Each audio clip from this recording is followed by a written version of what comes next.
And welcome back to the X Zone, everyone. I am Rob McConnell. We're coming to you from our broadcast center and studios in Hamilton, Ontario, Canada, on the X Zone Broadcast Network, iHeartRadio, Simul Radio, and Simul TV. If you'd like to send me an email, xzone@xzoneradiotv.com, on all social media sites, X Zone Radio TV.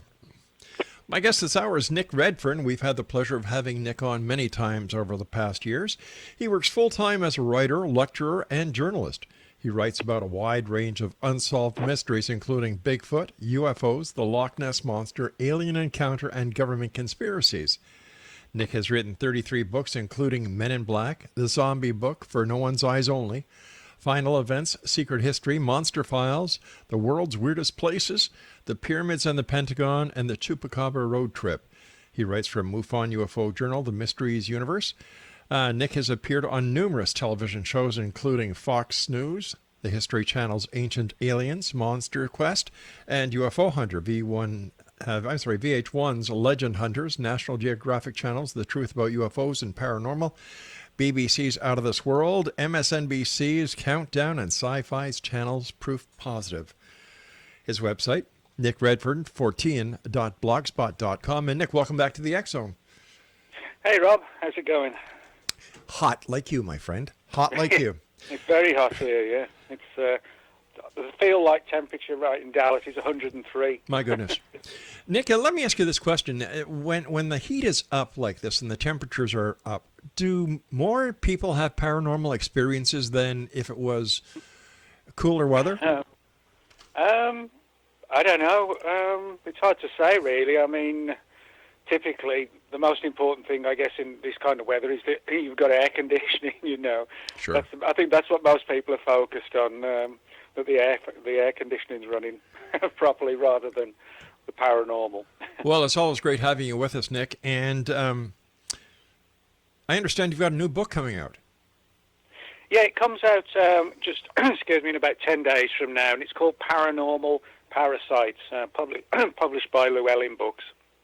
Basically, it's a study of cases throughout the world and throughout history where people have had encounters with supernatural beings, and it seems as if the people, the victims, have quite literally sort of been drained of their life force, drained of their energy, sort of like a psychic vampire kind of situation. And so that's why the book's called Paranormal Parasites. It looks at what we might call the supernatural equivalents of folkloric tales of vampires and things like that. So would that be equivalent to a psychic vampire? Yes, you know, when people talk of vampires, I think most people think of sort of Hollywood movies, either the old guy with the cloak, and the turning into a bat, etc., or they look like a cross between Marilyn Manson and Rob Zombie, that kind of thing. But that's sort of the pop culture entertainment angle of vampires. Now, when you mention vampires as well, the first thing people think of is, blood being drained from people's body. But what I've found is that if you look back at a lot of the old legends and tales of vampires, it was not so much the blood that vampires crave, but the essence of the person, or the soul, or their life force, their energy. And that's what we find in cases still going on to this very day, almost as if these things are sort of literally feeding on us, but feeding on, as I said, like our energy levels, our life force, rather than, the kind of thing you would see in, an old black and white horror movie or whatever. So why do they exist, Nick? Well, I think they exist to prey on us. I think it really is that sort of dark and simple as well. I think whatever they are, and they come in various different guises, as we can talk about in the show, I think they are sort of feeding on us in a very strange way, in the same way that we feed on things as well, And I point out in the book, I think a lot of people, if not most people, don't realize the bigger picture, that in some respects the Earth might be like a farm. You have the analogy of the cows on the farm, they're sort of happy and eating the grass, etc., until the day comes, when they get taken away. Yeah. And I think for a lot of people, it's kind of like that situation with these paranormal parasites. People have encounters with them and confrontations, and they fall sick and they feel weak and ill. And it's only then that they realize that, us, the human race, we're not the sort of the top animal after all, and that there are things that, in a strange way, are hunting on us, if you like. So we may very well be part of something's food chain. Yes, but we're just not sort of seeing the bigger picture, because, these accounts and encounters are occurring all around the world. Mm-hmm. But if you're not looking for these stories, you might not realize just how many there are, hundreds and hundreds of thousands. And that's just the reported ones, never mind those cases that, people are afraid or embarrassed to talk about. So, the picture is sort of very disturbing one, and the more we look into it, the more cases we find. What kind of cases have you discovered, Nick? Well, I'll give you one example. Sure. One of many. The issue of the black-eyed children. Right. Now, the black-eyed children, for people who don't know, it's a phenomenon that started to be reported in the late 1990s. Mm-hmm. And the first case that was reported came from a journalist, actually in Texas, where I live, named Brian Bethel. And although his wasn't the first case, he was the first one who really highlighted it because he was a journalist, and other people came forward claiming to have seen these sort of creepy kids that have now become known as the black-eyed children. And the reason they have that name is because that's typically how their eyes look. Not just like the middle of their eyes dark, but the entire eyes are totally black. What the usual scenario is, there'll be a late night knock on the door, sort of 10 or 11 at night. And of course, like most people, you'd think, who on earth's that at the door at this time of night? People look through the spy hole, and they see these two kids. And what's weird is that, most people, you wouldn't open the door to them at that time of night, but they do. And the witnesses have said it felt like they were being hypnotized or mind-controlled to open the door. And at that point, the children would sort of move forward closer to the door. And it's usually a young boy and a young girl, very pale skin, usually wearing hoodies and with these solid black eyes. And they insist on being invited into the house. Now, this angle of being invited sort of parallels the old vampire legends, where the vampire couldn't enter your home until you invited it in. Right. Well, that's still going on with the black-eyed children, where they say things like, we're homeless, can we come in? We're lost, can we use your phone? We're starving, we haven't got any food, we've not got nowhere to live. Can we come in? And so they're basically waiting for the person to say, yes, you can come in. And in some cases, they've got sort of really sort of crazily mad when people won't let them in. And they say, but you have to invite us in. We have to be invited. And it's like it's almost like it's like a line that they've said so many times over and over again.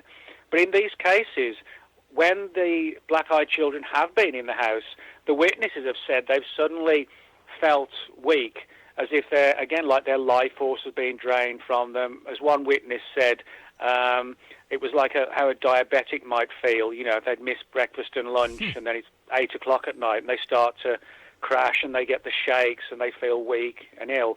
That's how one of the witnesses described it. It was as if their life force was being eaten by these black-eyed children, and the witnesses very often suspect that is exactly what's going on. They're sort of using us as fuel, almost. And so the black-eyed children is sort of one of the most perfect in terms of describing the story, but also one of the most sinister aspects of these sort of paranormal parasites, the idea of these creepy, skinny, black-eyed kids trying to get into the house to bleed you dry of your life force. Nick, stand by, my friend. You and I have to take our first break for this hour. Exonation Nick Redfern is our special guest this hour. And if you'd like to visit Nick's website, it's Nick Redfern, Fortean.blogspot.com. And once again, that's Nick Redfern, Fortean.blogspot.com. And Nick and I will be back on the other side of this break as we talk about, black-eyed children. We're going to talk about attached spirits, the men in black, and much more. This is the X-Zone. I am Rob McConnell, and you're listening to us on the X-Zone Broadcast Network, Talkstar Radio Network, Mutual Broadcast Network, iHeartRadio, and Simul Radio. And if you're watching us on TV right now, you're watching us on the X-Zone TV channel exclusively on Simul TV. Nick and I return on the other side. Don't go away.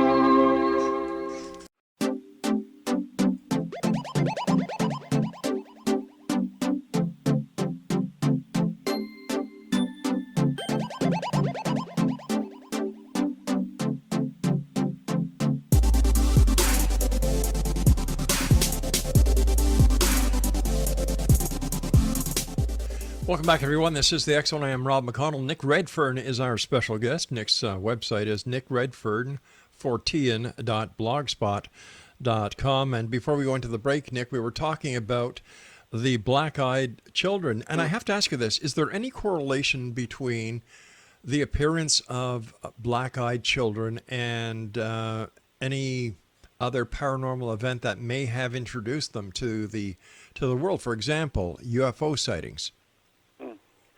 Well, yeah, I mean, there are actually some issues in relation to the black-eyed children where some researchers, have wondered if they could be extraterrestrial, that they have a UFO origin. Sure. And, of course, if you look at the history of ufology, you see these sort of black-eyed aliens, yes, not as the greys. Mm-hmm. And so the eyes, although the kids look human, apart from the fact that their skin's like extremely pale, like white as white. The eye is very much reminiscent of the so-called greys of alien lore.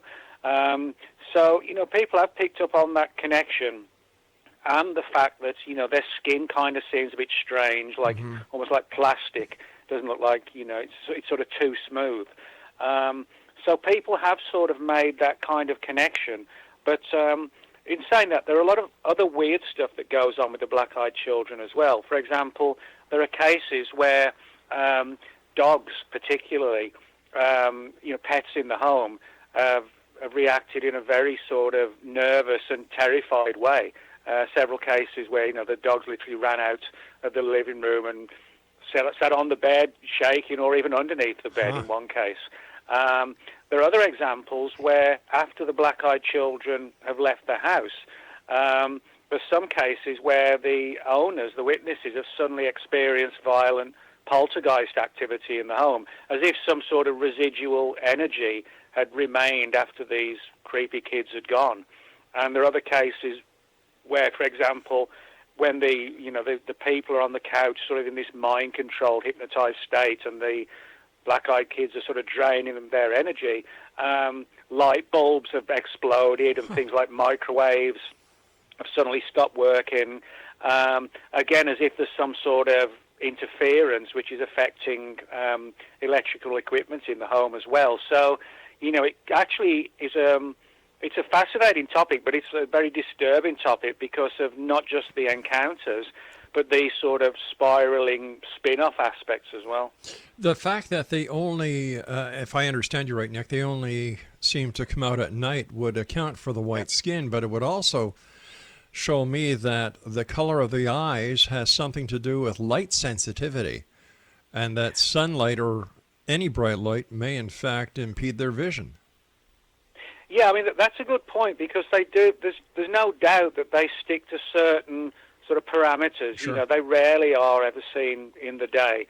They're usually just in twos, usually a boy and a girl, almost always between about sort of 11 and 14, no younger and really no older than that.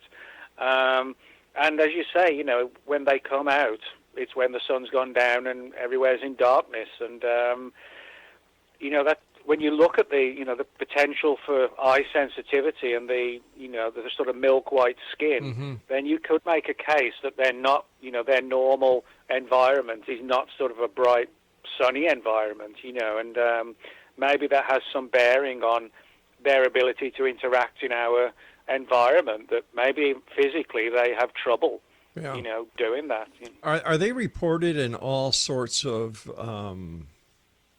living areas, for example, downtown areas to local neighborhoods to country settings?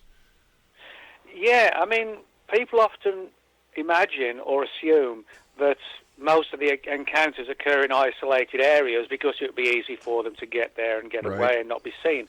But it's actually not like that. We're talking about sightings and encounters in your average street, where you look out the window on a Saturday morning and, one person's cutting the grass, somebody else is walking the dog, a couple of kids have got a soccer ball or, a football or whatever. It's just like that. It's just regular streets. But what's weird is that in some cases on a busy street where, most people know each other, when the witnesses or the victims have said, did you see these two kids last night?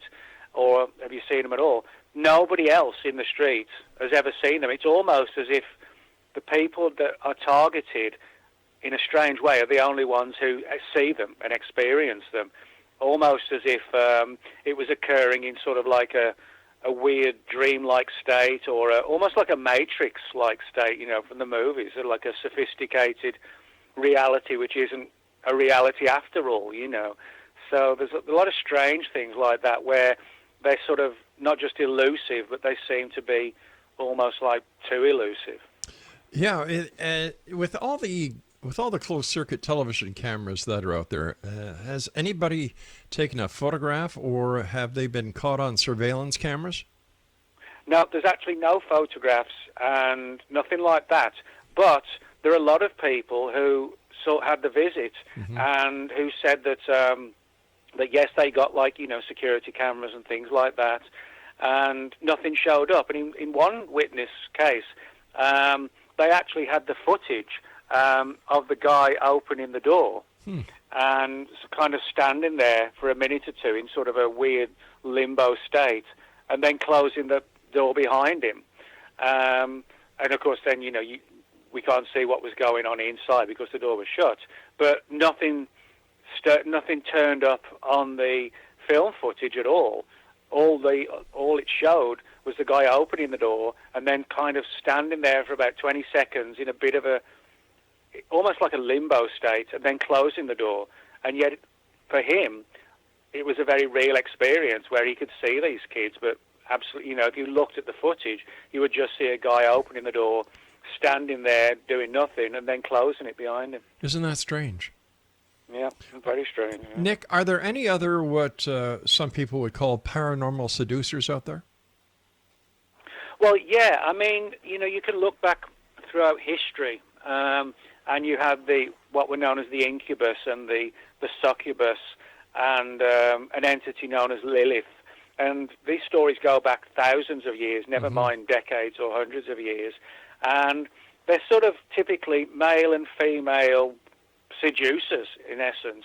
They would appear in people's bedrooms in the middle of the night, and you'd have this nightmare or this dream, of like a beautiful woman, and in some cases they would sort of just lean over the person and touch them. In other cases, they would have sex with them.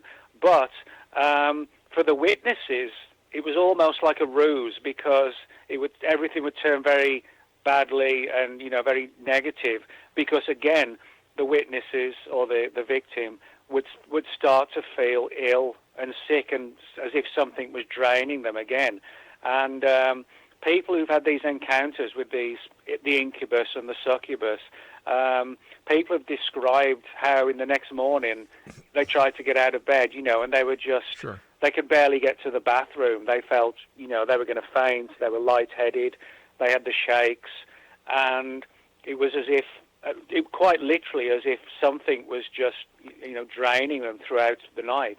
And, like, for example, in ancient Babylonia, you find stories of the incubus, the succubus, and Lilith. Now, I don't know if you know this, but excuse me, Sure. in Newfoundland they have a specific one called the Old Hag. Yes. And now the Old Hag is like a modern day version, and as the name suggests, it's like this, this sort of creepy witch-looking old lady who again sort of manifests in the bedroom in the middle of the night, and the people are rendered to where almost like in a state of paralysis. They're unable to move as this old lady gets closer to them. And there are not in every case, but in a lot of the cases, the witnesses have said that as the old lady looms in, they don't. Not only do they feel sort of paralyzed and unable to move, but they also have this situation where their energy goes away. They can barely lift their arms and legs, and again, as if it's kind of like their equivalent of pulling up in the car at the gas pump, and filling up and then hitting the road. In a strange way, it seems that's almost like the incubus, the succubus, and the Old Hag actually does. Are these events reported frequently in today's world? Well, they are. And what I found, and that's one of the reasons I wrote the book, was because I did a few articles on this subject a few years ago, and I got a sort of tremendous number of reports from people who said words to the effect of, well, I had an experience like that, but I didn't want to talk about it. The times, I've heard about that. But when people realize that other people have had these encounters, then they're more willing to come forward. And I found a lot of parallels where it was certain specific entities that people were seeing, like the black-eyed children, the men in black, the Old Hag, excuse me, the black-eyed aliens of UFO history, and another category known as the shadow people. In other words, it wasn't just sort of every weird creature under the sun was having the ability to do this.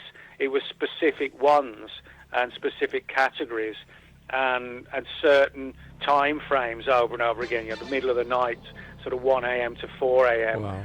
And with the black-eyed kids, it was late at night. So I was able to put together a lot of parallels, Nick, which again led me to believe, that these stories are genuine and they're worldwide. Nick, I've got to take my news break at the bottom of the hour. Please stand by. Nick Redfern is our special guest, a most welcome guest and a good friend of the X-Zone Nation. His website is nickredford14.blogspot.com, and all of Nick's books are available on Llewellyn's website at www.llewellyn.com. I'll be back on the other side with Nick Redfern. Don't go away.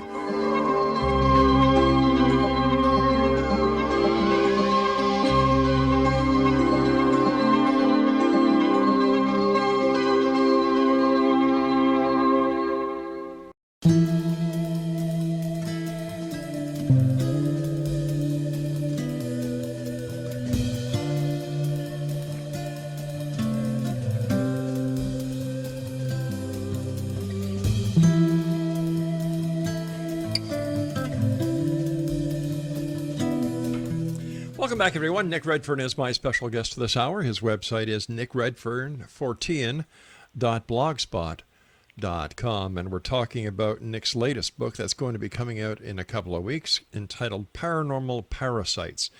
And once again, it's available on Llewellyn's website, and I'm sure Nick's website, as well as, Nick, I would imagine, all online stores? Yep, that's correct, yep. All right, let's just switch a little bit from the paranormal seducers and black-eyed kids and get to the men in black. I never thought of them as being anything but, the old men in black were supposed to be government agents who were going around hushing people up from talking about their UFO encounters or their ET abduction experiences. What's changed over the years? Well, actually, it's sort of an interesting scenario, because if you mention the Men in Black to most people, the first thing they're going to think of is Will Smith and Tommy Lee Jones, because when the movies came out in the 1990s, they were so successful all around the world that you didn't even have to be interested or even involved in the subject to know almost overnight who the Men in Black were. Oh, they're these guys who silence UFO witnesses. And of course, in the movies they had the black suit and the sunglasses, this black car, etc., etc. And so people had that imagery. But the movies were actually based on a comic book series of the same name, which came out in the early 1990s, and the rights were basically, used to make the movies. But a lot of people don't realize that that's just Hollywood's version. If you speak to, the vast majority of all the witnesses, they describe the Men in Black as being not unlike sort of adult versions of the black-eyed children. They're sort of, typically, their skin is very white, Yes. Almost look totally Botoxed, and they wear these old-style fedora hats, black suits, white shirt, skinny black tie, and they have these sort of bulging eyes. The eyes look normal in terms of how an eye looks, but they're sort of bulging, and they hide these bulging eyes behind these wraparound sunglasses. Now, if you speak to the vast majority of the witnesses who've been visited and threatened by the Men in Black, they describe something, again, which parallels the black-eyed children, where they felt that their self-will was being taken from them when there was a knock at the door, and they saw their own hand go into the door to open it, but they were trying to stop themselves from doing it. And usually they fail, and then the Men in Black walk in, and the person sort of stumbles a bit and, crashes down on the couch, and then they come out with their threat. But again, most of the witnesses have said that the Men in Black don't really look completely human. They look enough like us to pass among us, say, late at night in the shadows. But if you were to have a good look at them, you would think, wow, what's wrong with that person? And the answer is they may actually not be people, in the way we understand it. But there are a lot of cases like that where, and again, typically the Men in Black have to be invited in. They don't sort of force their way in. They sort of mind control the person to let them in. And so a lot of parallels there. And also there are similar cases with the black-eyed children where the witnesses have started, to the Men in Black, the witnesses have started to get the shakes and not feel well, and kind of feel depleted of any kind of strength or power.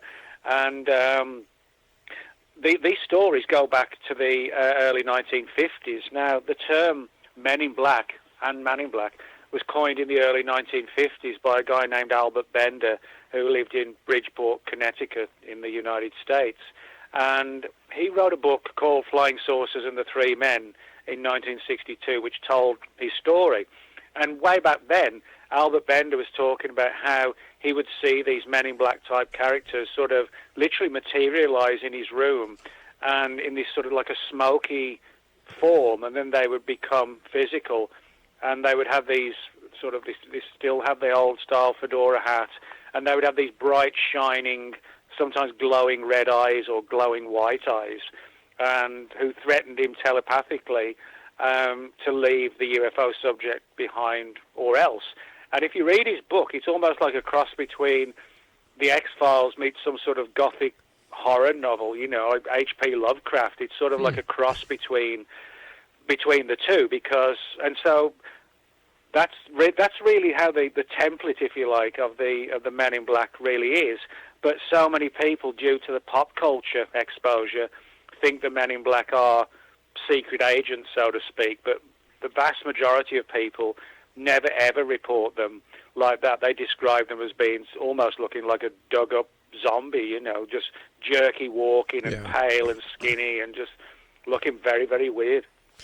Earlier you talked about something that I'm hearing a lot about from paranormal investigators, ghost hunters, called shadow people. What can you tell us about those people, Nick, or those what are they? Illusions? Well, shadows? Well, I mean, if you imagine, we all have shadows, yes, when the sun's out and there's a shadowy area, you can see your shadow. Well, if you imagine if that shadow suddenly broke free from you and independently started to move around, you'd freak out. But if you imagine sort of an independent shadow but with no person casting the shadow, that's the best way to describe it. Now, again, one of the interesting things is that most of these encounters occur in the dead of night, and it's never usually sort of 10:30, 11:30, or 12, and it's never usually sort of 4, 5 onwards. It's almost always between about 1 and about 3:30. And interestingly enough, that's when, arguably, we're at our most vulnerable, when you're in your deepest sleep state. Now, some people might say, well, these it's just people having bad dreams. Sure. But what's intriguing is that you can look into these stories all around the world, and the imagery is pretty much the same. They talk about seeing like a silhouetted human shadow, very often actually wearing like an old-style fedora as well, like the Men in Black, which suggests there might be some sort of connection. And there's sort of a subcategory within the shadow people known as the Hat Man, because people see this shadowy, silhouetted figure in the bedroom with what clearly is, some sort of a hat. Sure. Again, the people wake up and they know they're awake, or their mind's awake, but they cannot get the body to respond. And they see this shadow, this human shadow, in the corner of the room. And the closer it gets to them, the harder and harder it becomes to actually move and fight. And again, you have this angle of people being drained of energy. But in some of these shadow people stories, whereas with the black-eyed children, the Men in Black, the witnesses just start to feel ill, in some of the shadow people stories that I've got in the book, what they actually did, the shadow person would put their hand out and touch the person in the bed, and the process of touching them caused them to lose their energy and just start to feel weak. Kind of almost like, when you put a plug into an electric socket, the plug gets the energy and which fires up, the laptop or your bulbs or whatever. And it's kind of like that with the shadow people, almost as if when they touch you, that they're siphoning off your energy. And it's interesting that I don't have cases like that with the Men in Black or the Black-Eyed Kids, where if they touch you, that something like that will happen. But there's quite a few with the shadow people where they do, time and time again, say that he reached out or she reached out and touched me, and that's when I started to feel bad. It's rather amazing that most of these stories happen when the person is in a basic sleep paralysis. Yeah, and that's an interesting thing because, there's this one school of thought that believes that, when we go to sleep at night, and, we all dream every night, whether we remember it or not, But I think we've all had a dream at some point which doesn't seem like just a normal dream, And one of the theories is that these entities can quite literally sort of invade our dream states and become a part of them. And that sort of goes back in ancient times as well, the idea that, dreams weren't just, sort of altered versions of things that happened in the day or your subconscious playing mind games with you, but that it actually, in some cases, as I said, you can go back thousands of years, where it was believed that supernatural entities had the ability to break into our sleep modes, if you like, and manipulate them and even become a part of them, and I think in some cases there's a good argument can be made, particularly when the people themselves feel they're in this weird sleep paralysis state.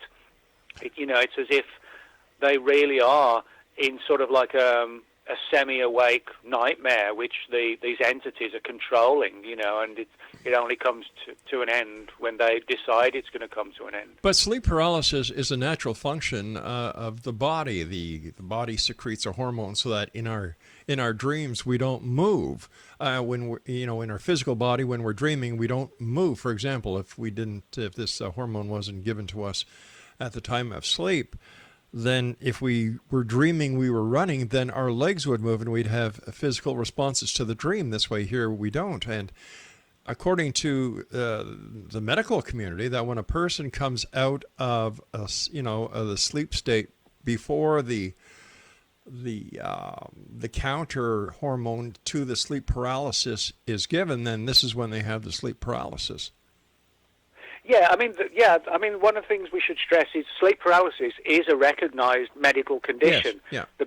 The big question is, or the big issue is on the one side, the medical community who say that, the scenario that you just outlined, and then on the other side of the coin, you have paranormal researchers who point out, and quite correctly, that why is it, if this is just a product of the mind, why is it so many people around the world see the same thing? Like, for example, the shadowy figure in the fedora. All right, Nick, we've got to take our final break. Please stand by. Exo Nation, Nick Redfern is my special guest. www.nickredfern.fortean.blogspot.com, and Nick and I will be back on the other side of this break as we wrap up this hour here in the X Zone from our broadcast center and studios in Hamilton, Ontario, Canada.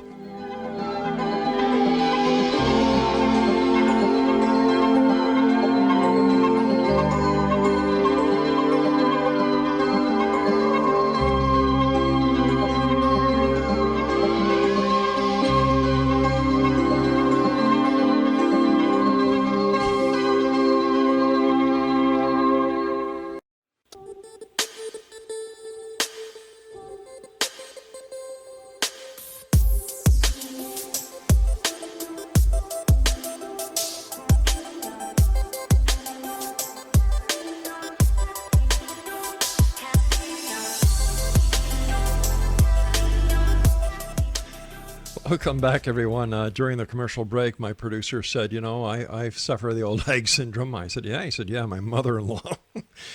And Nick said that he's heard this a million times. Two guys sitting in a bar. One guy says to the other guy, boy, my mother-in-law's a real angel. And the other guy says, really? Is she that good to you? He said, no, thank God she's dead.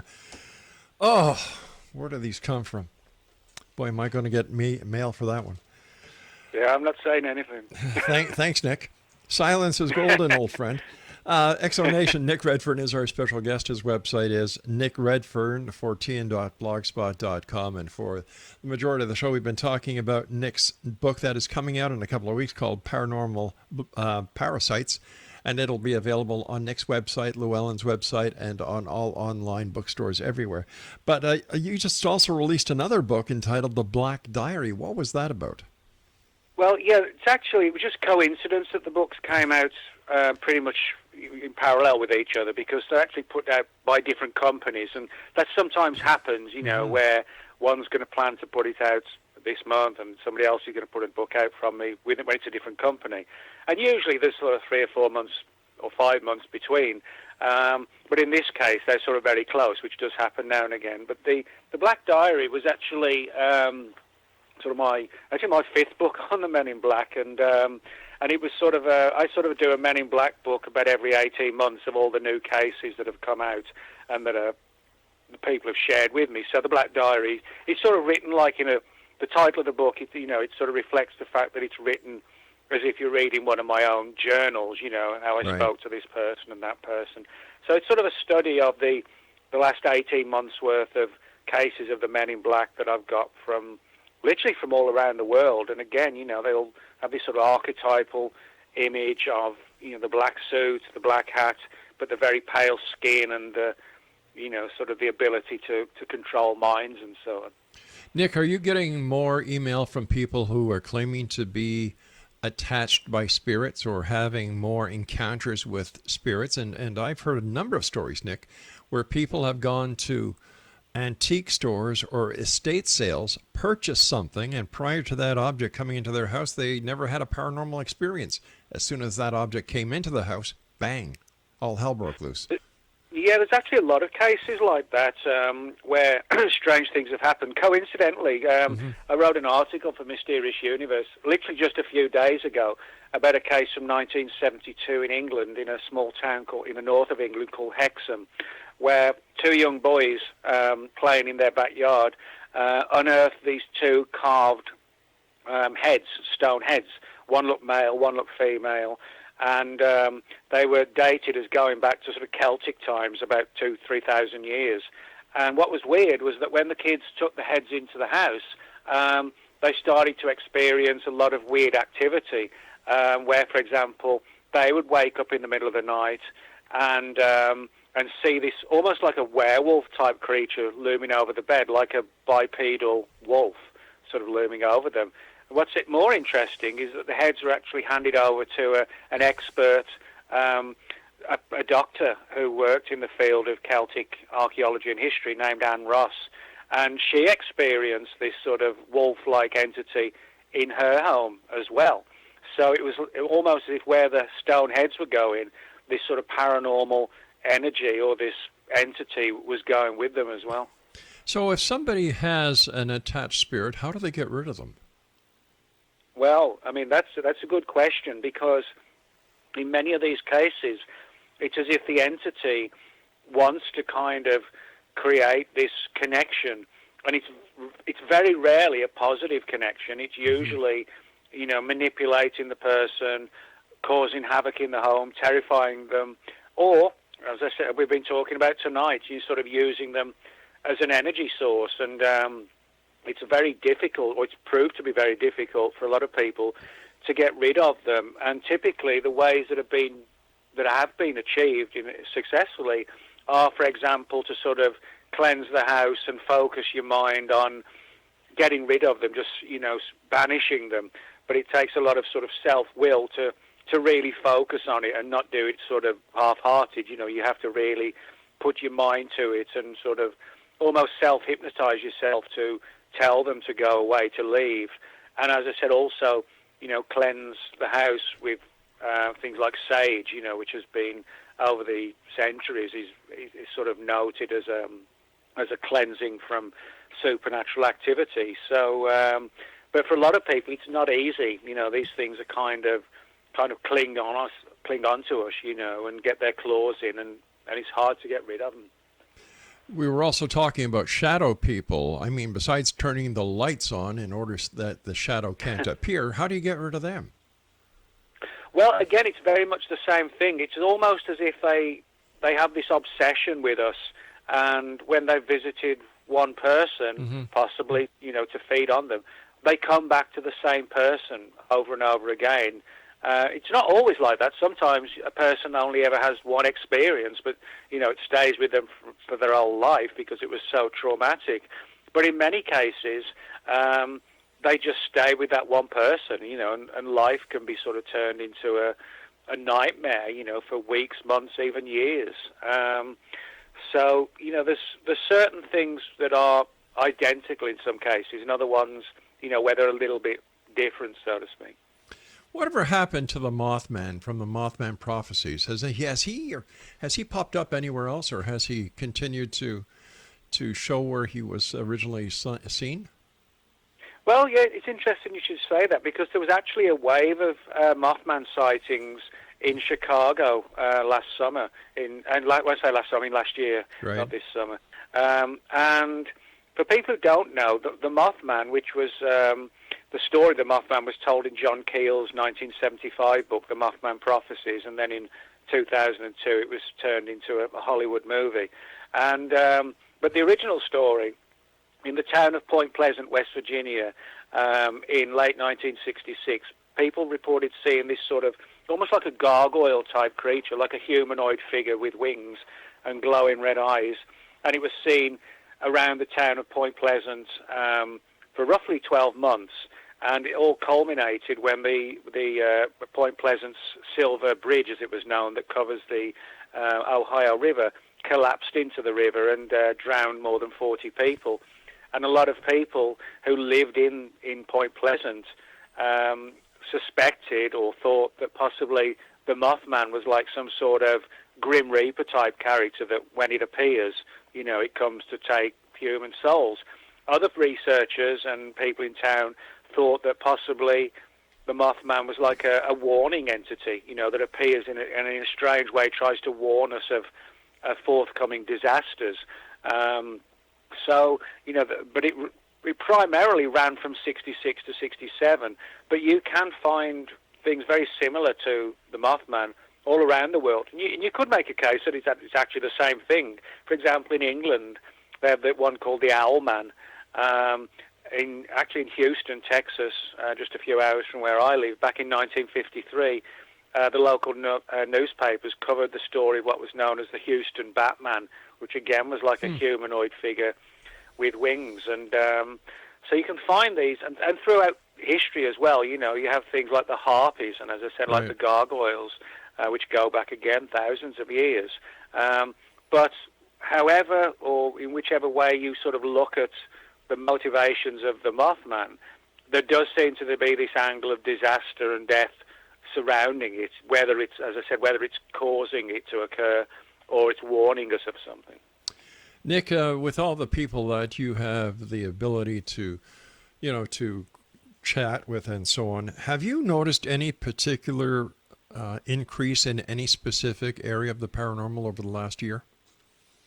Well, definitely, yeah. I mean, it's difficult to sort of, say for sure why it's happening. I mean, in some cases, and specifically from my perspective, doing shows like yours sometimes sort of pushes people and inspires them to share their stories, which they might not have done before.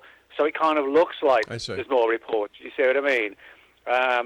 But whether it actually means there are more reports, I'm not sure. It could be a bit of both. But what I can tell you is that over the last couple of years, I've got more and more reports of the Men in Black and the Black-Eyed Children. I won't say there's been sort of like a soaring increase in the Hat Man and the Shadow People, but the Men in Black and the Black-Eyed Children, I've been getting more and more of those. Why that should be, I just don't know. But as I said, I think part of it could be just people are coming forward because they feel more comfortable when they know other people are talking about it, so they then share their stories that they otherwise wouldn't have. But I'm definitely getting more reports, put it that way. So. Well, Nick, the time has come, my friend, when you and I must say so long. Again, Nick, always great having you on the show. Congratulations on the 2 books, Paranormal Parasite, that comes out in a couple of weeks, and on your recent release of The Black Diary. Nick, let our listeners know how they can find out more about you and how they can contact you if they have a story they'd like to share. Sure. Well, I have a blog, World of Whatever, so if you go to the blog, there's a contact button there, which will take you to my Facebook page, and people want to share information, or if they want some advice or help on something that's happened to them, I'm always happy to try and, offer something in terms of rectifying the situations and whatever. So, if people want to share things, if they want to relate a story or they just need some sort of help or advice, I'm always happy to do that. And as far as the books are concerned, they're all available on Amazon. Excellent. Paperback, hardback, Kindle, and so on. Super. Nick, thanks again for joining us. I look forward to the next time you and I meet back here in the X Zone. Until then, take care of yourself, my friend. You too, Rob. Thanks a lot. Bye-bye, Nick. Nick Redfern has been my guest. www.nickredfernfortean.blogspot.com. I'll be back on the other side of this break. Don't go away.